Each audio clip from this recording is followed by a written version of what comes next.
विधेयक की व्याप्ति की समिति कर सकती है। विगत में कई संयुक्त समितियों ने विधेयकों में ऐसे संशोधन किए हैं। श्री किरण रिजिजू जी।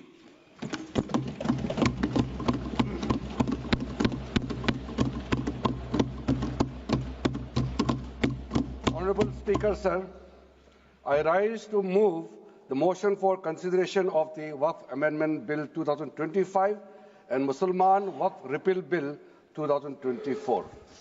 अध्यक्ष महोदय जी, आपने जो रूलिंग दिया है जेपीसी के बारे में जिक्र किया है, उसी के साथ साथ जुड़ते हुए एक मिनट किरण जी, एक मिनट श्री सोगत राय जी संशोधन संख्या 108 को प्रस्तुत करें। आप बोल रहे थे ना? हाँ। Under Rule 77(2) of the Rules of Procedure, I propose that the Waqf Amendment Bill 2025 be recommitted for the purpose of eliciting further opinion thereon. Okay, माननीय मंत्री जी अब 12-16 पर अपना वक्तव्य दें।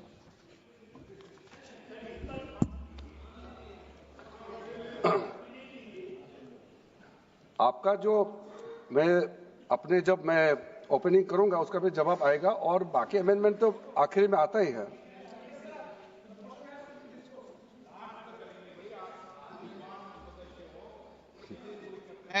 चलिए माननीय मंत्री जी।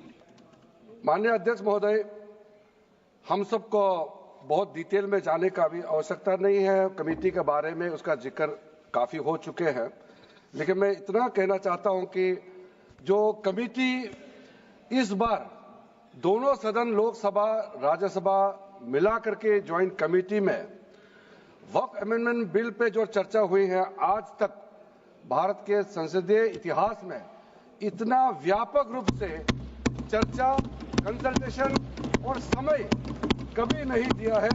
इसलिए मैं जो ज्वाइंट कमेटी में जितने मेंबर्स दोनों सदनों के लोकसभा और राज्यसभा में जो सदस्य उस कमेटी में थे, मेरे तरफ से सरकार की ओर से मैं धन्यवाद देता हूं, अभिनंदन करना चाहता हूं। अध्यक्ष महोदय जी, कुल मिलाकर के 97,27,772 याचिकाएं ऑनलाइन, फिजिकल, मेमोरेंडम के रूप में, रिक्वेस्ट के रूप में और सुझाव के रूप में पूरे तरह से सरकार ने देखा है। वो जेपीसी के माध्यम से हो या डायरेक्ट दिया हो, हमने सब उसको देखा है। इससे बड़ा कभी भी, इससे ज्यादा संख्या में किसी भी बिल के ऊपर में लोगों का याचिकाएं नहीं आया आज तक। कुल मिलाकर के 284 डेलीगेशन ने अलग अलग समुदाय के जो स्टेक होल्डर्स है, उन्होंने कमेटी के सामने में अपने बात को रखा है, सुझाव भी दिया है। 25 स्टेट गवर्नमेंट और यूनियन टेरिटरीज का वक्फ बोर्ड्स ने अपना सबमिशन भी पेश किया गया है। इसके अतिरिक्त कई लीगल लुमिनरीज, विद्वान लोग हैं हमारे समाज में, कम्युनिटी लीडर्स हैं, अलग अलग धार्मिक संस्थाओं का प्रतिनिधि, charitable organization, civil society, academicians, researchers, policy makers, सब ने इस कमेटी के सामने में पेशकश किया है। उसके साथ साथ मैं कहना चाहता हूं सर, आज जब मैं जो बात रखूंगा आपके सामने में, पिछली बार जब हमने ये प्रस्तुत किए थे बिल को इस सदन में, तब भी मैंने कई बातें बताई थी। आज मैं उसको नहीं दोहराते हुए कुछ बातें मैं जोड़ूंगा और मुझे अपना बात रखने के बाद सिर्फ उम्मीद ही नहीं, पूरा यकीन है कि जो लोग इस बिल को विरोध कर रहे थे, वो हृदय में भी बदलाव होगा। पॉजिटिव सोच के साथ इस बिल में सब समर्थन करेंगे, ये मैं विश्वास के साथ आगे अपना बात रखना चाहता हूं। क्योंकि मैं पॉजिटिव नोट से बात रखना चाहता हूं, तो इसलिए एक मेरे जो मन की बात है मैं कहना चाहता हूं, तो इससे अच्छा संदेश जाए। किसी की बात कोई, अध्यक्ष महोदय, किसी की बात कोई बदगुमा ना समझे, इस जमीन का दर्द कभी आसमान ना समझेगा। ये मैं दिल से कह रहा हूं, क्योंकि अच्छा सोच के साथ, बड़ा दिल के साथ, खुले मन से मैं ये प्रस्ताव आपके सामने में पेश कर रहा हूं। सर, कई लोगों ने अपने अपने तरीके से बातें रखी हैं। किसी ने कहा ये प्रावधान अनकॉन्स्टिट्यूशनल है, गैर संवैधानिक है। किसी ने कहा ये इलीगल है, अनलॉफुल है। सर, ये बिल जो हम लोग जिक्र कर रहे हैं कोई नया विषय नहीं है।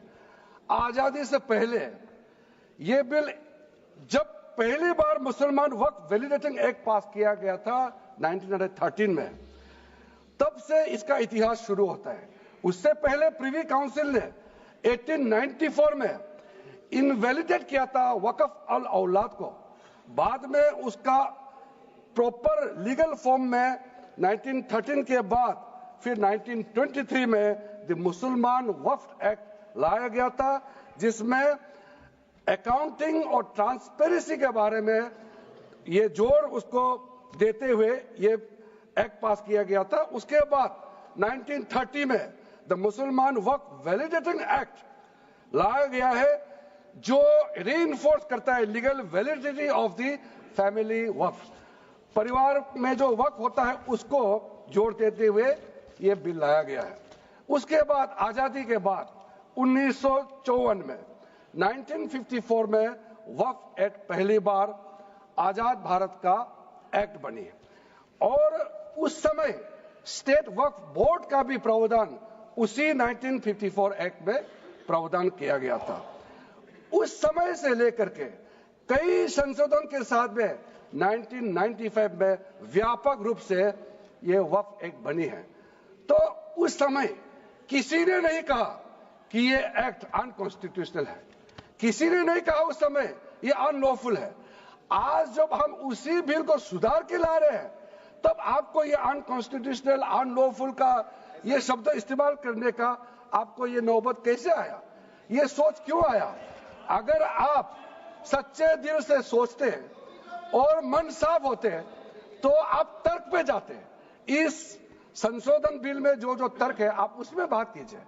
आप उसको छोड़ के जो कोई लेना देना नहीं है बिल में, उसका बात आप लेकर के लोगों को गुमराह करने का, बरगलाने का काम जो किया है, उसको मैं शुरू में साफ करना चाहता हूं।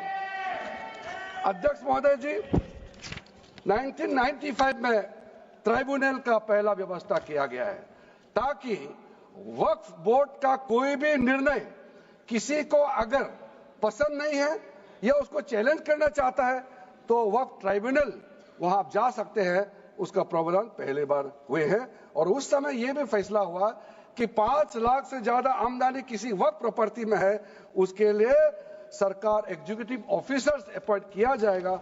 ये भी 1995 में शुरुआत की है।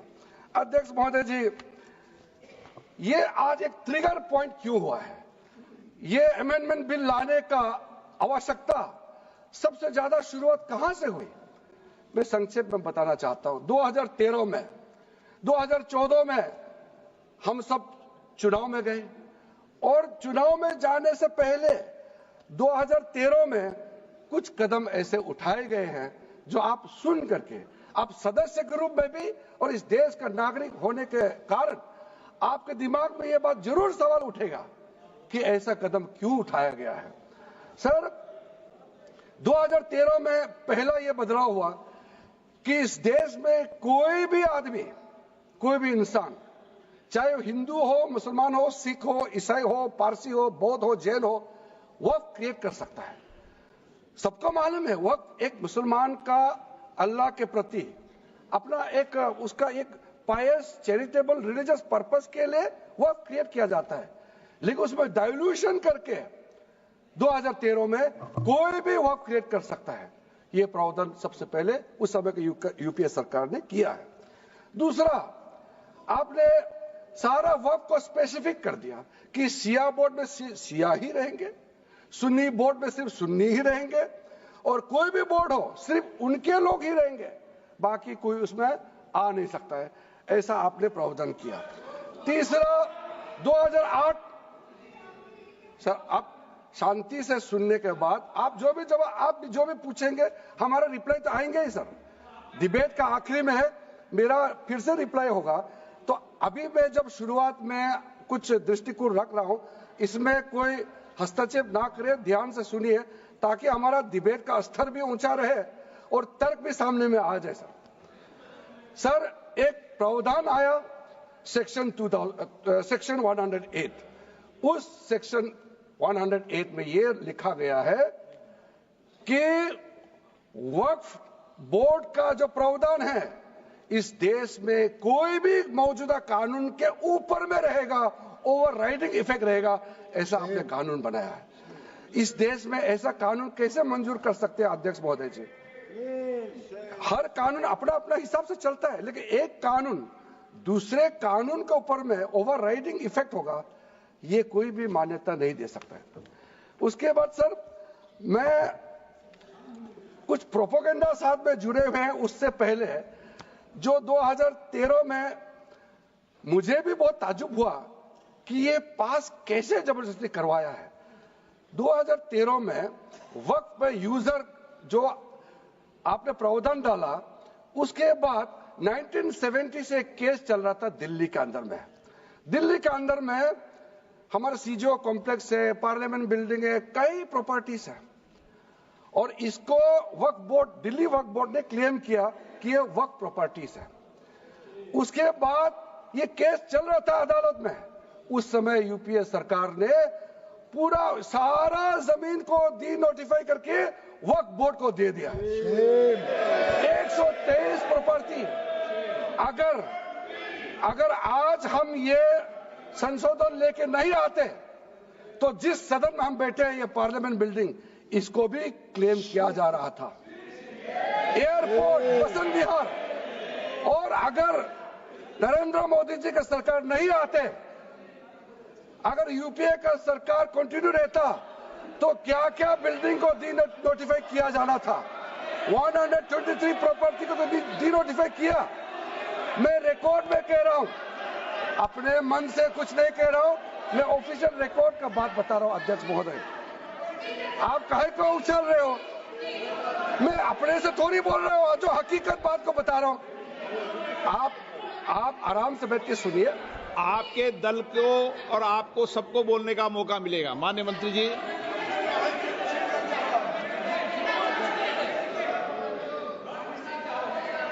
सर मैं फिर से कह रहा हूं, मैं एक शब्द अपने ओर से नहीं कह रहा हूं, जो घटना है, जो हकीकत है, यही कह रहा हूं। इनको इसमें इतना उछालने का, उत्तेजित होने का कोई मतलब ही नहीं है सर। अध्यक्ष महोदय,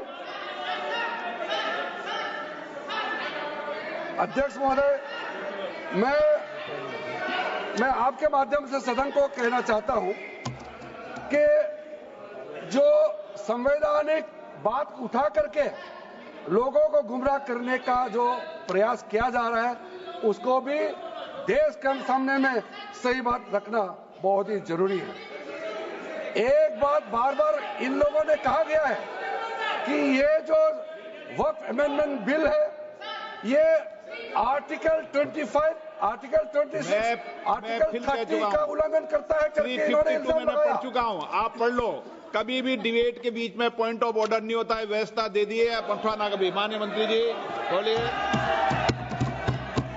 अध्यक्ष महोदय, दूसरा विषय इन्होंने समानता का बात उठाया। आर्टिकल 14 का इक्वालिटी को लेकर के उन्होंने सवाल उठाया, उसका भी मैं जवाब देना चाहता हूं। अध्यक्ष महोदय, ये कोई तरीका नहीं है। माननीय अध्यक्ष की व्यवस्था अंतिम व्यवस्था होती है। बोलिए मंत्री जी, आप बोलते जाओ। अध्यक्ष महोदय, क्योंकि मेरा कान खुला हुआ है तो ये डिस्टर्ब हो रहा है मुझे। मैं अभी ये पेन की बात करता हूं। अध्यक्ष महोदय, ये वक्फ बोर्ड का जो काम है, ये बेसिकली वक्फ प्रॉपर्टी को जो संभालने वाले मुतावली, और जो वक्फ प्रॉपर्टी को व्यवस्था करते हैं उसको संचालित करने के लिए ये गवर्नेंस का, सुपरविजन का एक प्रावधान है। किसी भी तरीके से वक्फ बोर्ड वक्फ प्रॉपर्टी को मैनेज नहीं करता है। वक्फ बोर्ड वक्फ प्रॉपर्टी मैनेजमेंट में हस्तक्षेप नहीं करता है। आप साफ साफ सुन लीजिए, अगर इसके पास तर्क नहीं है तो इस तरह यहाँ डिस्टर्ब करके बहस का स्तर को गिराने से कोई फायदा नहीं है सर, ये कोई तरीका नहीं है सर।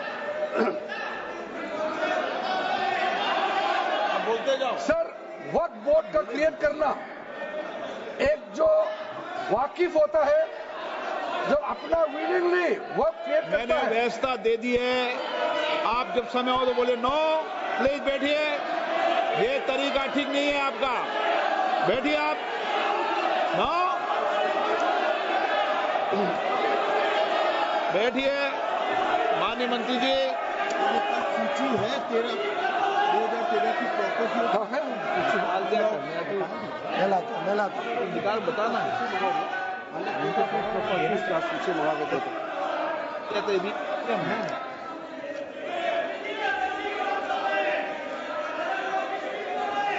अध्यक्ष महोदय, सबको बोलने का मौका मिलने वाले हैं, तो कम से कम बात को शांति से सुनने के बाद आप अपना बात रखिए। ये कोई तरीका नहीं होता है सर।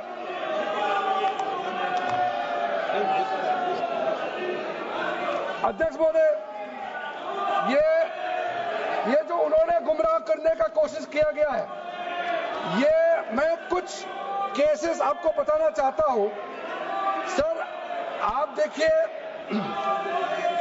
आर्टिकल 25(1) क्या कहता है, संविधान का अनुच्छेद आर्टिकल 25(1) कहता है, subject to public order, morality and health and to the other provisions of this part, all the persons are equally entitled to freedom of conscience and the right freely to profess, practice and propagate religion।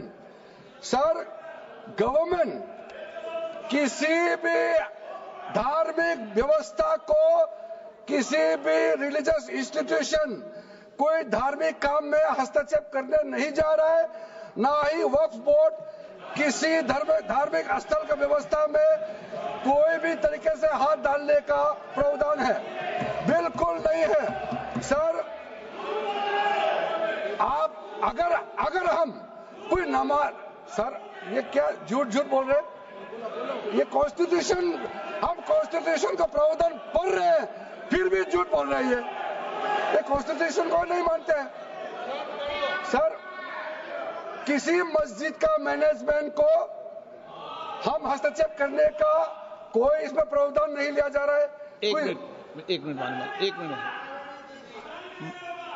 माननीय सदस्य, आप भारत की संसद में बैठे हो, गरिमा मर्यादा बनाए रखो, बैठे बैठे टिप्पणी मत करो। हाँ, आपको जब मौका मिलेगा आप अपनी बात कहना, बैठे बैठे टिप्पणी नहीं कर सकते, ये संसद की मर्यादा नहीं है, ऐसे नहीं चलेगा सदन। सदन व्यवस्था नियम से चलेगा। किसी भी व्यक्ति को बैठे बैठे कोई भी सदस्य जो बोल रहा हो उसके बीच में टिप्पणी करने का अधिकार नहीं है। माननीय मंत्री जी। अध्यक्ष महोदय जी, ये वक्फ बोर्ड का जो प्रावधान किसी मस्जिद, किसी मंदिर, किसी धार्मिक स्थल का व्यवस्था का कोई लेना देना नहीं है, ये सिंपली एक प्रॉपर्टी का मैनेजमेंट का विषय है।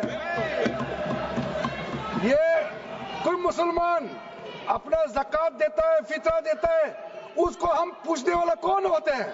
ये आपका धार्मिक भावना से जुड़े हुए चीज है, उसमें सरकार का कोई लेना देना नहीं है। लेकिन ये वक्फ प्रॉपर्टी का मामला है, लेकिन वक्फ प्रॉपर्टी का मैनेजमेंट करता है, मुतवल्लिज करता है।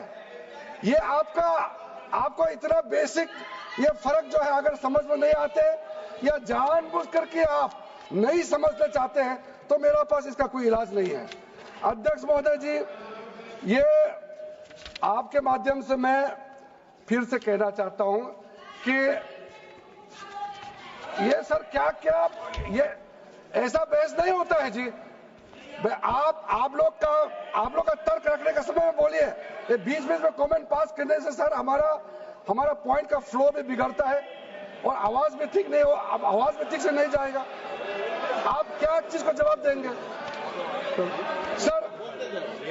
सर इसमें मैं कई ऐसे केसेस है जिसको मैं रेफर कर सकता हूं, लेकिन सदन में 3 केसेस का मैं रेफर करूंगा तो दूध का दूध पानी का पानी हो जाएगा कि ये धार्मिक व्यवस्था से कोई लेना देना नहीं है। आपको मैं पहला एग्जांपल देना चाहता हूं, सैयद फजल पकुया तंगल वर्सेस यूनियन ऑफ इंडिया। इसमें क्या केरला हाईकोर्ट का फैसला है। केरला हाईकोर्ट ने कहा the Waqf board is a statutory body, pure and simple, it is not a representative body of the Muslim community. यह हाईकोर्ट का ऑर्डर है।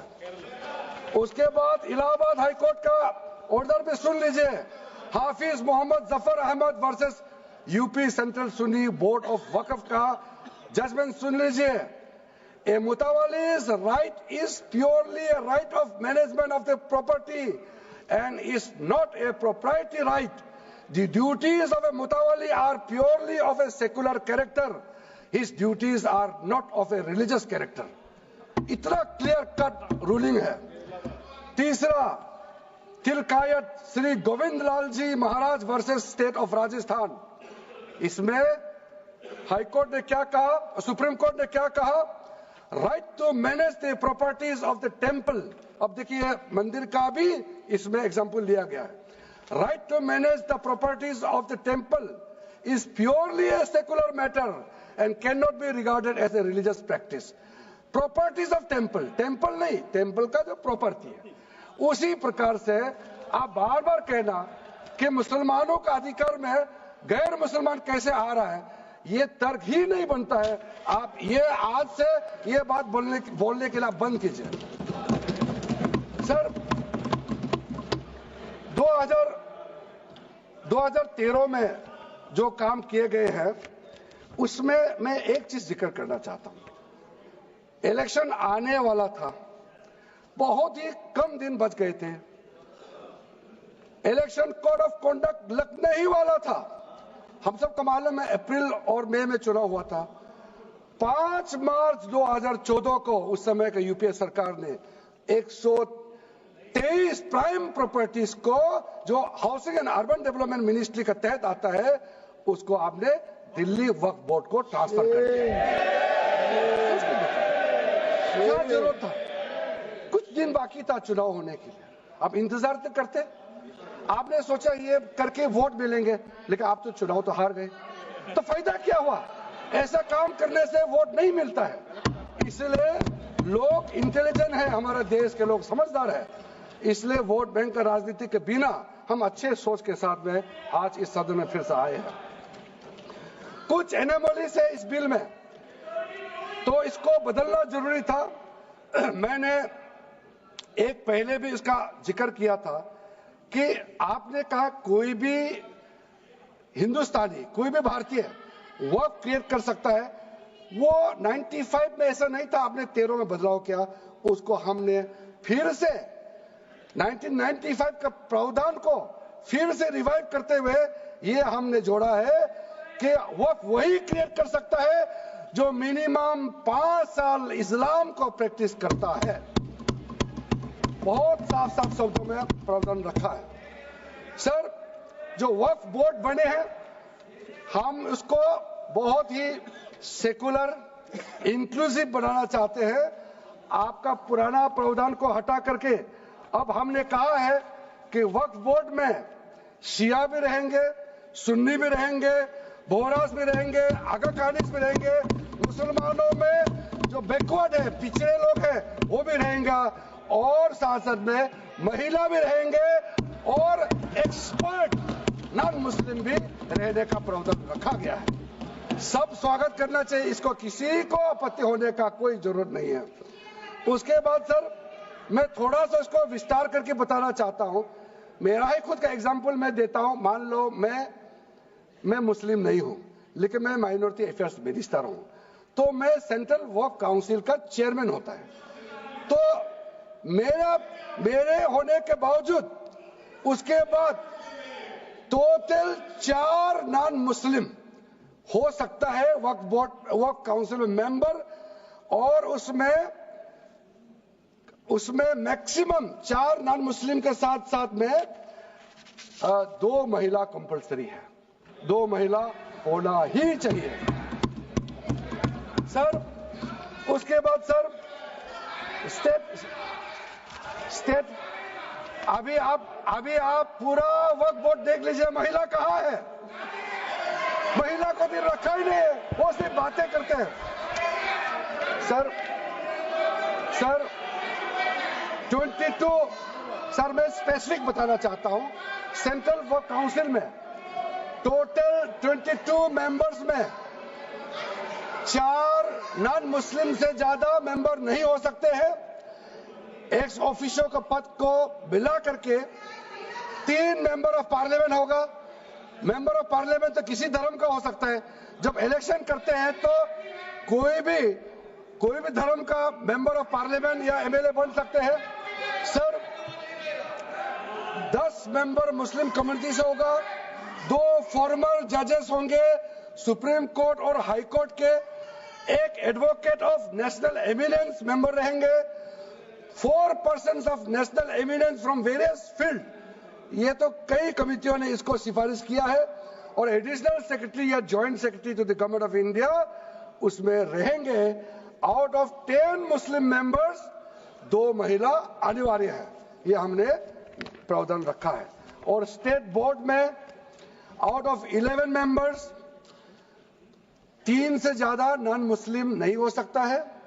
एक्स ऑफिसर को मिलाकर के 1 chairperson, 1 MP, 1 MLA, 4 members from Muslim community, 2 members with professional experience, 1 member of Bar Council and Joint Secretary to the state government dealing with work matters.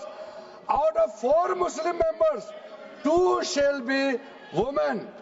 ये हमने रखा है ताकि हमारे बहनों को किसी तरीके से दरकिनार नहीं कर सके।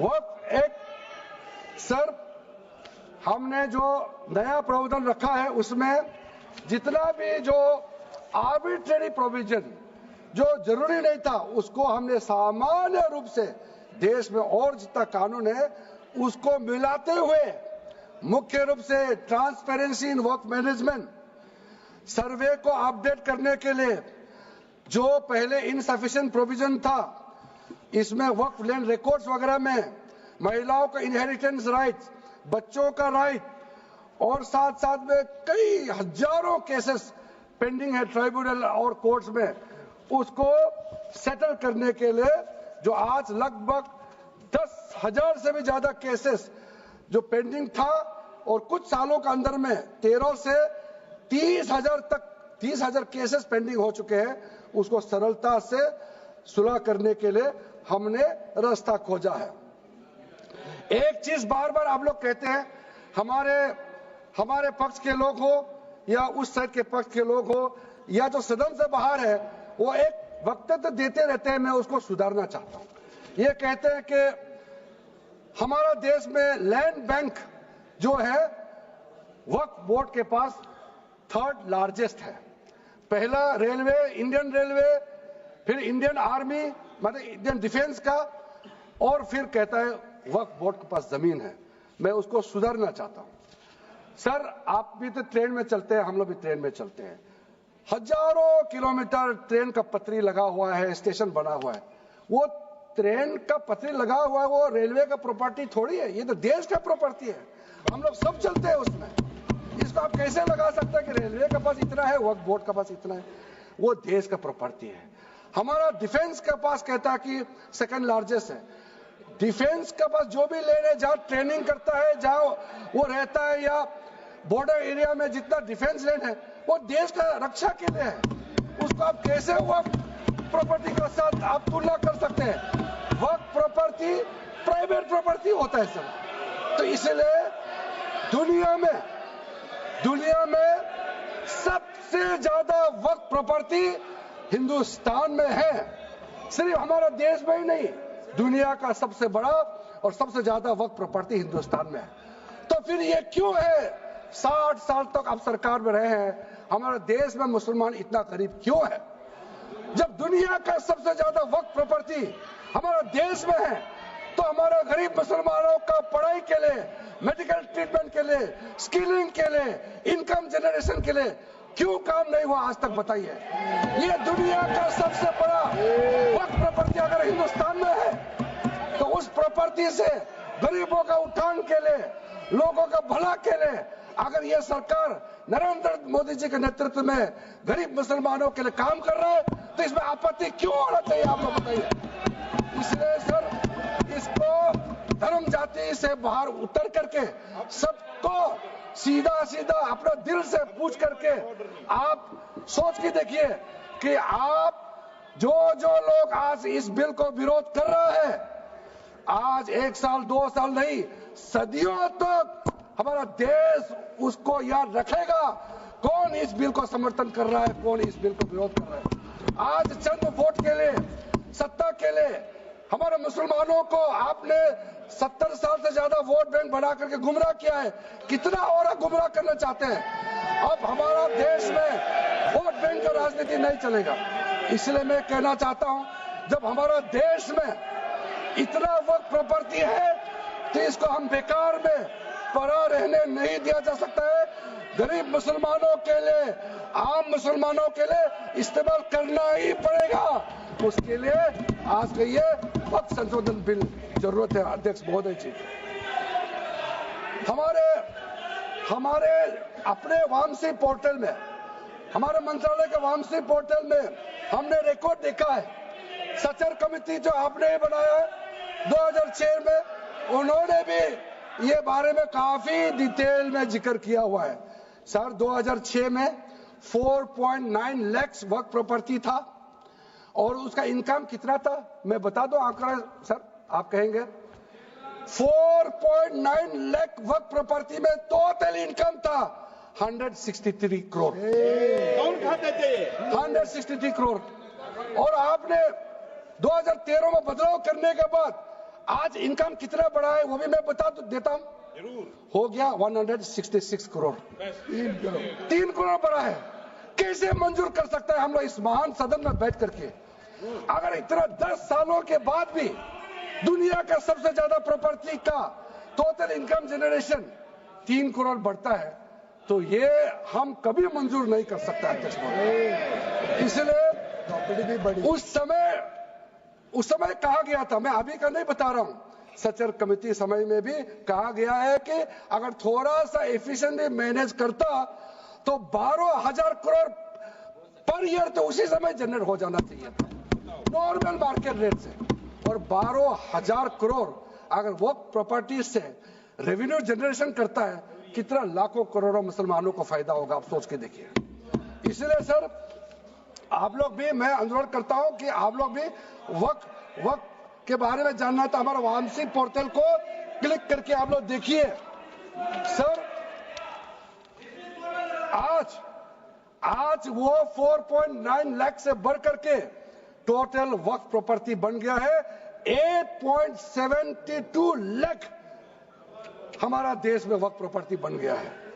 और आप कल्पना कीजिए 8.72 लाख प्रॉपर्टी वक्फ का है, उसको अगर हम सही तरीके से मैनेजमेंट करता तो हमारा मुसलमानों का ही नहीं है, देश का तकदीर बदल जाएगा। इतना प्रॉपर्टी हमारे पास। अब समझिए चीज को। सर मैंने अभी कई राज्यों का दौरा किया अध्यक्ष महोदय, मैंने कई राज्यों का दौरा किया। मैं एक एग्जांपल आपको जरूर देना चाहूंगा। मैं बहुत इंप्रेस हो गया जब मैं पिछली बार जम्मू कश्मीर गई। जम्मू कश्मीर में हमारा नई वहां वक्फ बोर्ड का चेयरपर्सन बनी और मैंने पूछा कि आप जब वक्फ बोर्ड का चेयरमैन बनी तो उसमें क्या हालत थी और आज क्या हालत है। उन्होंने बोला कि सर जब उन्होंने पदभार संभाली तो उसमें कोई इनकम का, कोई व्यवस्था का, रिकॉर्ड का ठीक ठाक कुछ भी नहीं था, और उन्होंने आने के बाद 40 करोड़ रेवेन्यू इनकम उन्होंने जनरेट करना शुरू किया, मुझे बताया, और उसके वजह से वह काफी अच्छा काम कर रहा है। मैं हजरत बल श्राइन भी गए और वहां भी मरम्मत चल रहे हैं, इतना पुराना श्राइन है, दुनिया के लोग आते हैं, बहुत खूबसूरत से उसका सारा आसपास का ब्यूटिफिकेशन का काम भी चल रहा है। अगर अच्छा काम करेगा, रेवेन्यू बढ़ेगा तो सबका फायदा होगा सर। इसलिए सर आप लोग आज बिल को समर्थन करने के बाद मेरे ऑफिस में आइए, 1 साल के अंदर में इसका ट्रांसफॉर्मेशनल इंपैक्ट क्या होता है मैं ही आप लोगों को बता दूंगा। सर वर्क अमेंडमेंट जो बिल लाए हैं उसमें जेपीसी का कई रिकमेंडेशन है जिसको हमने समर्थन किया है और एक्सेप्ट किया हमने या इस बिल में लाया। इसलिए बोलना कि जेपीसी का आपका कमेटी की बात को माना ही नहीं है, आपका कमेटी की बात नहीं सुना गया है, वो गलत बात है सर। अध्यक्ष महोदय जी, पार्लियामेंट्री कमेटी जब बनता है तो उसका एक अपना सैंक्टिटी होता है और उस कमेटी में खुले बहस हुए हैं, उसमें मैं अंदर जाना नहीं चाहता हूं क्या हुआ है, लेकिन उनके बीच में कई ऐसे मुद्दे हैं जो हम लोग सरकार समझते हैं कि बहुत अच्छा सुझाव आया है, हमने उसको माना है, और कुछ छोटा अमेंडमेंट है जो बहुत जरूरी चीज है, वो अमेंडमेंट भी हम लेकर के आए हैं। इसके बाद जो पूरा ये सारा व्यवस्था देखने के बाद सबके मन में उम्मीद जागेगा। उम्मीद इसलिए जागेगा कि एक नए सवेरा आने वाला है, इसलिए नए एक्ट का नाम भी उम्मीद हो गया है। तो उम्मीद क्यों हुआ है सर, मैं आपको बताना चाहता हूं। ये जो unified work management, empowerment, efficiency and development, full form उम्मीद है, इसका रखने का पीछे कारण है सर। ये उम्मीद क्यों है, अब ये यूनिफाइड वर्क मैनेजमेंट पूरा रजिस्ट्रेशन से लेकर के म्यूटेशन, इंक्रोचमेंट का विषय, सर्वे, कलेक्टर का रोल, सारा विषय को मिला करके मैनेजमेंट का पूरा सिस्टम को ही बदलने के लिए हमने काम शुरू किया है।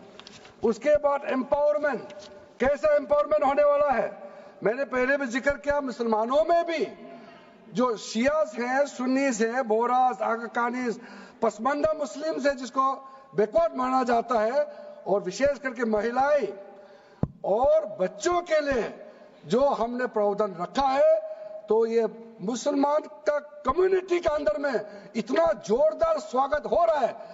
अध्यक्ष महोदय, यहां में कुछ मेंबर विरोध जरूर कर रहे हैं, लेकिन मैं कुछ मेंबर को मेरे घर में मैं न्योता देना चाहता हूं, और जो मुस्लिम डेलीगेशन मेरे घर में आ रहे हैं, स्वागत कर रहे हैं इस बिल को, उसका भी नजारा आप लोग देख लीजिए, आपका सोच बदल जाएगा। आपको नहीं मालूम मुसलमानों में कितना भयंकर समर्थन कर रहा है इस बिल को लेकर के, आप लोग को मालूम ही नहीं है। करंट अंदर में गरीब मुसलमानों का तो संदेश बार बार आ रहा है कि जल्दी पास कीजिए इस बिल को, इसलिए आप लोग संदेह में मत रहिए। एफिशिएंसी को हमने बढ़ाने का काम किया है, टेक्नोलॉजी का उपयोग करते हुए सेंट्रलाइज्ड डेटाबेस होगा, डिजिटल पोर्टल होगा, कोई छुप के अंधेरे रातों में वर्क क्रिएट नहीं कर सकता है, इसका पूरा रजिस्ट्रेशन का प्रावधान है, ट्रैकिंग होगा, निगरानी रखा जाएगा, कंप्लायंस का प्रावधान है, और जो मैनुअल हाथों से जो गलत होगा उसका भी करेक्शन करने का प्रावधान है, ब्यूरोक्रेटिक डिले होता है उसका भी समाधान हमने पूरा बिल में तरीका बना के रखा हुआ है, और आखिर में इसका ऑडिट प्रॉपर होना चाहिए, तो ऑडिट का भी प्रावधान हम लोग राज्य सरकार को ऊपर में छोड़ा है, क्योंकि आखिर तो सारा प्रॉपर्टी का अथॉरिटी राज्य सरकार का है, बोर्ड का अपॉइंटमेंट भी राज्य सरकार को करना है, केंद्र सरकार का कोई रोल नहीं है, लैंड स्टेट सब्जेक्ट है, सारा राज्य सरकार को ही करना है। इसलिए राज्य सरकारों को हम फुल अथॉरिटी देने के साथ साथ हमारा जो मंत्रालय है वो ऑनलाइन हमेशा जुड़ा रहेंगे कि जो वक्फ प्रॉपर्टी क्रिएट किया गया है उसका स्टेटस है वामसी पोर्टल से मिला करके हम लगातार टच में रहेंगे। इसलिए कोई इसमें ये नहीं सोचना है कि सेंट्रल गवर्नमेंट कोई एक्स्ट्रा पावर हड़पने जा रहा है क्या, बिल्कुल सोचने का नहीं है। ये टोटली स्टेट गवर्नमेंट का अधीन है और राज्य सरकारें ही इसका निगरानी में आगे काम करना है। उसके बाद सर जो पर्पस के लिए वक्फ क्रिएट किया जाता है, बेसिकली 3 पर्पस होता है, रिलीजियस, चैरिटेबल एंड पायस। उसका हो रहा है कि नहीं हो रहा है, और इनकम जनरेशन खास करके जो वेलफेयर काम है उसका हो रहा है कि नहीं हो रहा है, इसका भी इफेक्टिव गवर्नेंस का प्रावधान हमने रखा हुआ है। और साथ साथ सर मैं आपको इस उम्मीद के साथ साथ ये कहना चाहता हूं कि जो रिफॉर्म्स हमने जो लाए हैं और साथ साथ में जो प्रावधान कुछ बदलाव हमने आपको बहुत शॉर्ट में बताया, क्योंकि डिटेल में तो मैं रिप्लाई तो करूंगा ही, इसमें अगर आपको लगता है कि हमको अगर इनकम जनरेशन करने के लिए वक्फ प्रॉपर्टी को बेहतर इस्तेमाल करने के लिए क्या करना चाहिए, जब हम इसका सबऑर्डिनेट लेजिस्लेशन के माध्यम से रूल्स बनाएंगे, आपका सुझाव हम खुले दिल से स्वागत करेंगे। क्योंकि आखिर तो प्रॉपर्टी देश का है, किसी का भी हो, उसको अगर अच्छा से चलाना है तो आप सुझाव देंगे तो हम तो पूरा वेलकम करेंगे उसमें। इसलिए आज मैं मेंबरों के साथ साथ जो कई दरगाह है, कई मस्जिद के इमाम है, कई लोग जो मुझे मिले, उन्होंने भी बहुत अच्छा सुझाव दिया है। उसको डिटेल में मैं यहाँ कहना नहीं चाहता हूँ, लेकिन हम रिकॉर्ड में रखा है, कई अच्छे अच्छे सुझाव हमारे पास आए हैं, वो भी हमने नोट करके रखा है। एक इंपॉर्टेंट पॉइंट को मैं अब आपके सामने भी रखना चाहता हूं। ये जो हमने एक डेफिनेशन में जो बदलाव लाया है, इस डेफिनेशन में बदलाव का सबसे बड़ा मतलब ये है कि मुसलमानों में भी जो वक्फ के अंदर में अपना प्रॉपर्टी, वक्फ प्रॉपर्टी इस वक्फ बोर्ड के प्रावधान से गवर्न करना चाहते हैं, मोस्ट वेलकम है। अगर वो ट्रस्ट के माध्यम से अपना प्रॉपर्टी का अलग तरीके से वक्फ करना, वो चलाना चाहता है, मैनेज करना चाहता है, उसके लिए भी छूट दिया गया है। तो इसमें जो आप लोग बार बार कहते हैं कि वक्फ बोर्ड में गैर मुसलमान कैसे आ रहा है, इसका मैं छोटा सा एग्जांपल देना चाहता हूं। अभी हम लोग किसी धर्म, किसी जाति का हिसाब से तो हम एमपी नहीं बने हैं, हम तो ऐसे सिटीजन होकर के एमपी बने हैं। तो अगर मेरा कॉन्स्टिट्यूंसी वाला हमको कहेंगे कि किरण रिजिजू मेरा यहाँ नहीं आ सकता है, हमारा धर्म और तुम्हारा धर्म अलग है, तो कैसे होगा? मैं तो एज एमपी, मेरे पास अथॉरिटी है, मैं जा सकता हूँ। उसी प्रकार से आपका ट्रस्ट है, ट्रस्ट को चलाता है चैरिटी कमिश्नर। तो ट्रस्ट वाला कैसे कहेंगे कि चैरिटी कमिश्नर मेरा जात का ही होना चाहिए? चैरिटी कमिश्नर तो गवर्नेंस को संभालने के लिए है, चलाता तो ट्रस्ट है।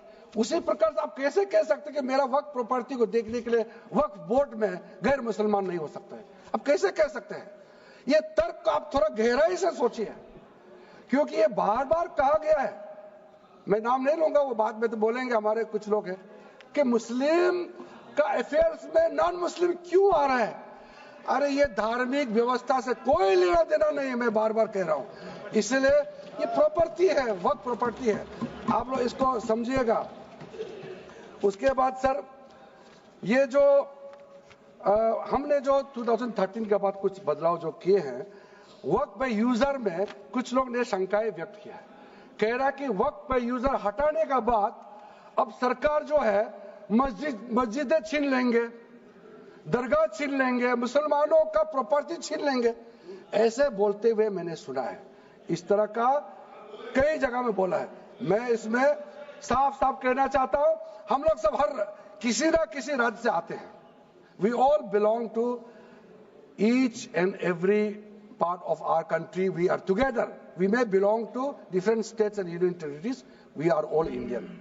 ये अथॉरिटी राज्य सरकार को हमने कैसे दिया?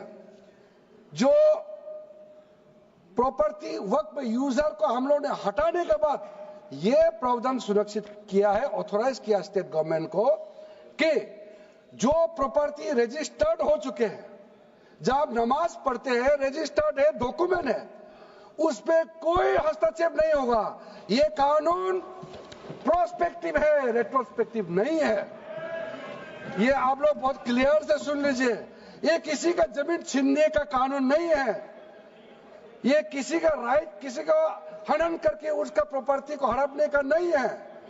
राज्य सरकारों को अधिकार दिया गया है कि जो ऑलरेडी रजिस्टर्ड है उसका तो कोई डिस्प्यूट नहीं है, लेकिन जो डिस्प्यूटेड है, जो कोर्ट में पेंडिंग है, उसको हम यहाँ कानून बना के कैसे हटा सकते हैं? कोर्ट का पावर को तो हम ले नहीं सकते सर। इसलिए यहाँ बार बार ये लोग माइक बजा बजा करके झूठ 100 बार भी बोलो, कुछ होने वाला नहीं है। सिटीजनशिप अमेंडमेंट बिल जब लाया गया था, वही लोग हैं जिन्होंने कहा था कि सिटीजनशिप अमेंडमेंट बिल पास होकर एक्ट बन जाएगा तो मुसलमानों का हक छिन जाएगा, उनका नागरिकता खत्म हो जाएगा। आज सीए लागू हो गया, बताइए किसी मुसलमान का अधिकार छीना है? किसी मुसलमान का नागरिकता छीना है? बताइए, क्या आप माफी मांगेंगे? आपने देश भर में घूम घूम कर झूठे बातें फैलाया, आज आप साबित हो गया कि आपने झूठ बोला था, लेकिन आज आप माफी मांगने का भी हिम्मत नहीं रखते हैं। जिगर थाम के आप लोग सुनिए, ये आप आज दोबारा आप मिसलीड करेंगे, गलत बातें करेंगे तो फिर मुंह खाना पड़ेगा आपको। फिर कोई और बिल लेके आएंगे, फिर मैं आपका पर्दाफाश करेंगे फिर से। इसीलिए सर हम लोग तर्क पे जाइए, पॉइंट पे जाइए। इसलिए दूसरा, महिलाओं के लिए अध्यक्ष महोदय जी, क्योंकि फैमिली में पुरुष महिला सब होते हैं, तो इसमें हमने एक सिंपल प्रावधान रखा है कि एक कोई भी मुसलमान जब वर्क क्रिएट करता है, सबसे पहले उस परिवार में जो महिला का अधिकार है उसको सुनिश्चित करके ही आप वर्क क्रिएट कर सकते हैं। नहीं तो पहले ऐसा होता था, वर्क क्रिएट कर दिया, आपका बच्चों का अधिकार खत्म हो गया, महिला का अधिकार खत्म हो गया। आप वर्क उसी प्रॉपर्टी को क्रिएट कर सकते हैं जो आपका हकदार है, जो आपका 100% हिस्सा है, उसी को ही आप वर्क क्रिएट कर सकता है। बच्चों का और महिला का अधिकार नहीं छीन सकता है। ये बहुत बड़ा रिफॉर्म है। मुसलमानों में अगर वो चाहते हैं कि महिला आगे ना बढ़े तो ये लोग तो इसको विरोध करेंगे ही, लेकिन जो थोड़ा प्रोग्रेसिव सोचने वाले, जो थोड़ा बारीकी से अगर सोचेंगे तो कितना गलत बात है कि समाज में महिलाओं को दबाने का काम करते हैं और यहाँ जोर जोर से बोलते हैं।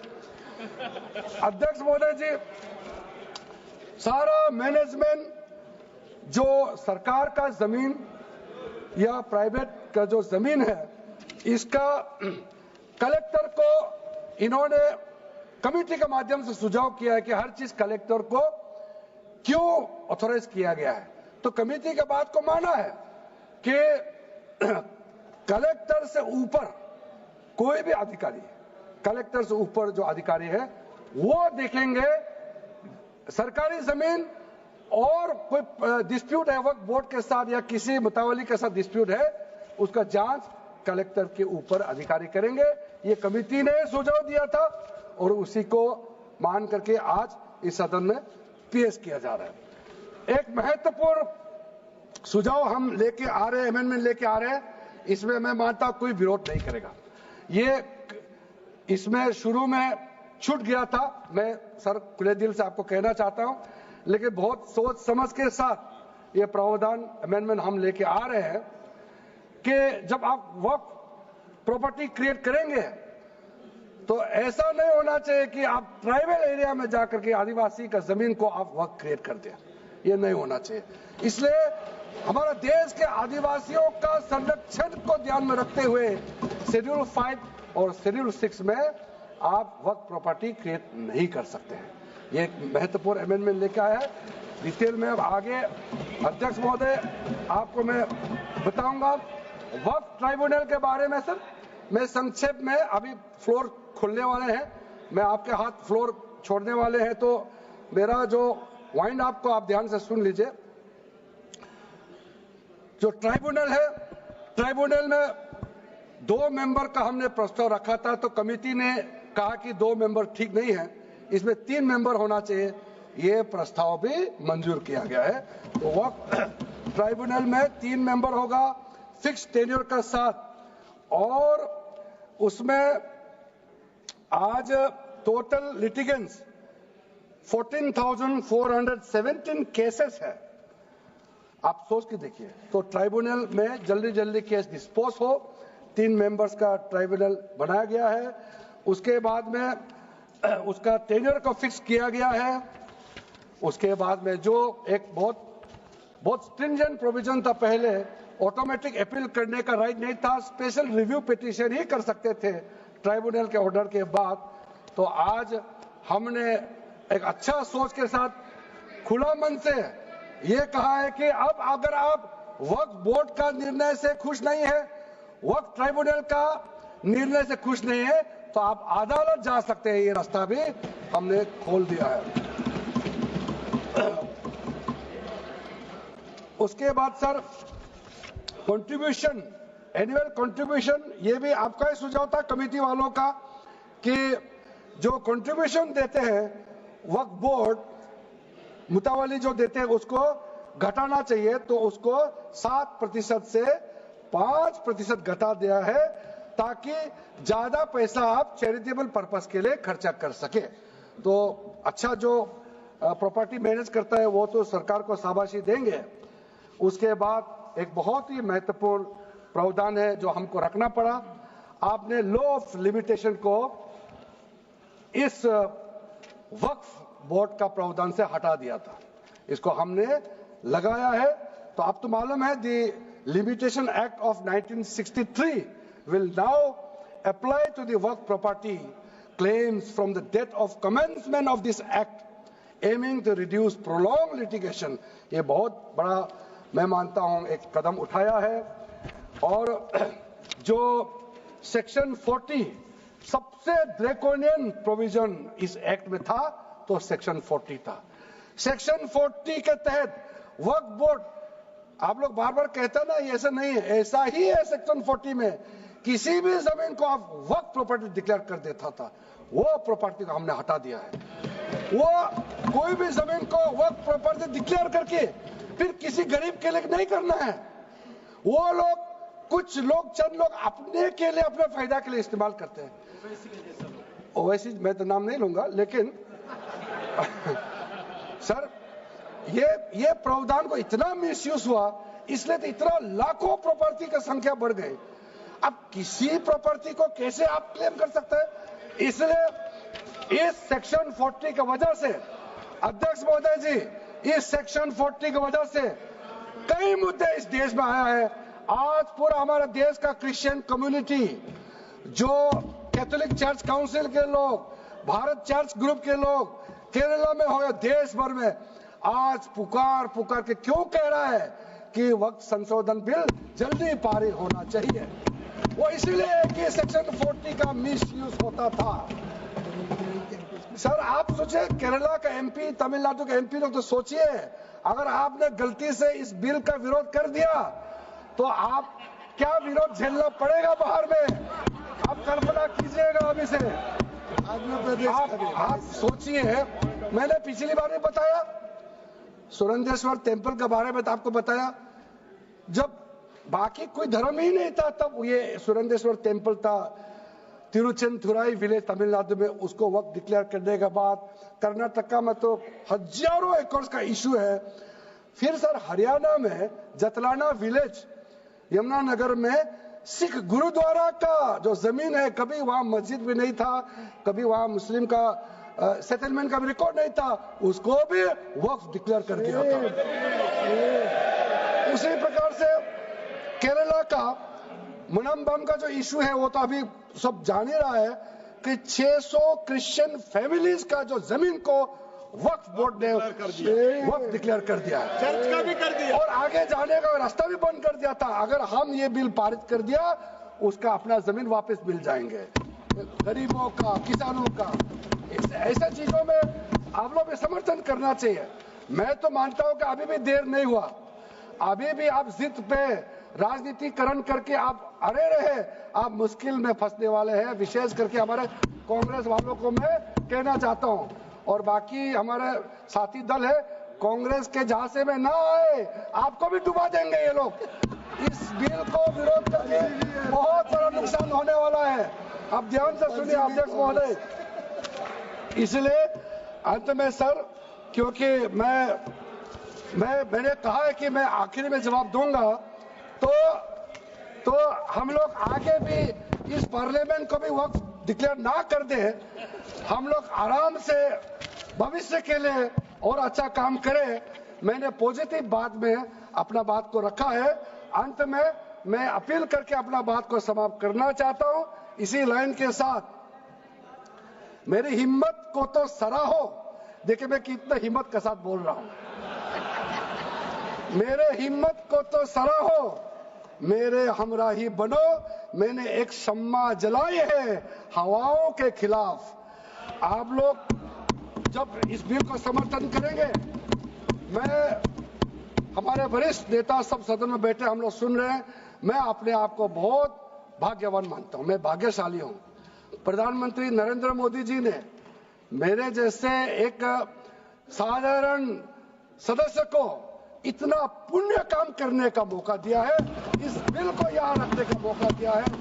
करोड़ों करोड़ों गरीब मुसलमान बहने दुआ देने वाला है। दुआ में अकेला क्यों लो, ये दुआ आप भी लेना चाहिए। इस बिल को समर्थन कीजिए, ये मेरा अनुरोध है अध्यक्ष महोदय।